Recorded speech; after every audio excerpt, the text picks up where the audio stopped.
Hey guys, peace out Panda Percent. In today's video I'm going to be telling you guys my opinions on the new GTA 5 DLC, Cunning Stunts. So let's get straight into the video. In the first section of this video I'm going to be telling you guys the positives of this DLC. In the second section I'm going to be telling you guys the negatives. Personally I think this DLC is great because you can have so much fun with this DLC. So much fun with all the custom vehicles you can get, with all the friends you can make playing the games, joining people, and then you make an alliance, taking other people out, slipstreaming each other just to get ahead of the rest of the people, and sometimes even just someone messages saying GG, new game, just because the DLC is that connected with other players in the community. So guys, the next positive is, I think it's the most vehicles we've had in a DLC together completely in the game since September 2013 when the game got released, but that also doesn't mean the start of online. But anyway, guys, this is absolutely amazing because we had 13 vehicles released, and we've got 6 unreleased vehicles that are coming into the game pretty soon. It's going to be great because that's 19 vehicles in total for one DLC what Rockstar created. One DLC, and if you think, what are they going to do in the future? Because this DLC has just blown everything else out of the water. Such finance and felony, and possibly even heist, because you can't have that much fun grinding out heist, but this you just have so much fun with it, backing up my other point. Personally to me, this DLC has been great because it's so cheap compared to the other DLCs, such as when the T20 and the Osiris came out. Like, you were paying 4 mil pretty much just for 2 cars, 2.2 for the T20 and 1.9 or something like that for the Osiris. I haven't checked it exactly, so please don't quote me on that. But compared to it, you can get the Omnis, the Lampadati, and I think you can get all the vehicles on Southern San Andreas and the new DLC. So the price of just getting the T20 and the Osiris together. One other reason I utterly love this DLC is because it's brought the racing community in GTA 5, probably the biggest community in GTA 5, so much closer together because of these stunt race. Before we was doing shady wall rides and shady little things, and I know that might sound unprofessional, but after one, you've played them all pretty much.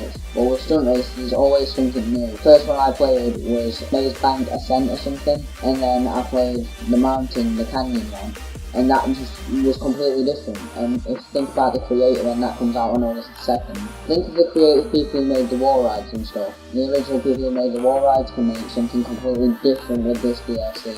So it's just brought the creators and the community of racing so much closer together. The final positive of this DLC, I know that might sound really bad, but it's final positive in my opinion. This time, in a week or so, the DLC creator comes out, which is pretty cool. Like, we can have a Mario Kart aspect where there's all the boosts, all the jumps, stuff like that. And then you can have the Rocket League aspect, which is like 2 games mixed together, so you don't, I think Mario's only on the Nintendo, which is really depressing. But you can have 2 completely different things mixed together. So you can be playing football with it as a race, and you can be playing Mario Kart with an Xbox controller, which would be pretty dope in my opinion. So guys, jumping straight into the negatives, I personally think there is not enough customization for the vehicles, plus you already get a livery when you have to buy it, and then you have to pay to remove it, which I find pretty damn stupid, mate. Like, the creator, whoever did the livery designs, just have it. 1 livery, 2 livery, none. Because if I find you, I will make you kill yourself, because that is wrong to make people get rid of their pain and have to pay for it. I think this should have more customization in this DLC, even if you have to add it for a tunable or something, or even a completely new update. Because I was expecting with this DLC to be stunt kits, you have to upgrade it at Benny's or something, but no, you just buy the car stock and you can upgrade it like a normal car. There's no physical difference between doing that and buying like something like the Chameleon compared to the Omnis. Chameleon will destroy it. They're not fast enough as they need to be. They do stick to the ground and they have got good control, and you have no customization. They just come with all this customization, but you can't take off. So for the second thing of the negatives, I don't think there's much variety between the cars. There's not individual customizations where you can't do something else. Besides the big wing on the Omnis from Obey, that is great in my opinion. You can just add a table to the back of the car. Literally, I could go to a park and eat my dinner off that if it didn't rain that much in the UK. Also guys, you can get pretty much the same bloody decals and stickers on every single supercar you buy. They've all got sponsors with the same logos on them. Add some more logos into the game, Rockstar. Please, for your own benefit of not having to copy and paste. You hire someone to copy and paste vinyls and liveries of a car to another car and make it fit. It's stupid to add more logos into the game, please.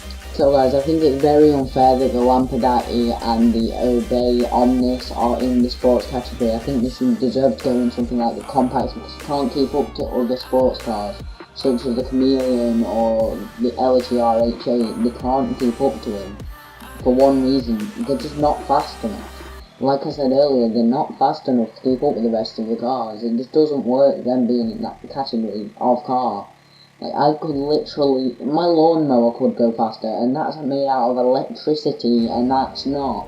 It's like, not dissing electric cars or anything, it's just that they can't even keep up to a bloody Prius. I'm gonna actually kill myself on a lawnmower blade, which has been sharpened by a twig. And for the final thing of the negatives, and just altogether in this video, the cars in the supercar category are so unfair. I'm not sure which car it is. I can't put my finger on the name of the car, and I don't know if you can tell, but I'm smacking my fingers on the desk and that really hurts. But it's unfair because you put this one wing, this carbon RS wing, oh no, like it's not the carbon RS, but you can put this carbon wing on one specific supercar and it just takes off on a straight compared to all the rest of the cars. It just takes off, and this should be more equal, like all the rest of it. Like, that car just storms off compared to all the ones that are left behind. It's like the Prius compared to a Bugatti. It just doesn't work right, and that's what they need to change in the game. They need to nerf the things a little bit more. Like, it just doesn't work properly. So guys, I hope you enjoyed this video. If you liked it, like, comment, subscribe down below as you always do, and see you guys in the next bloody video.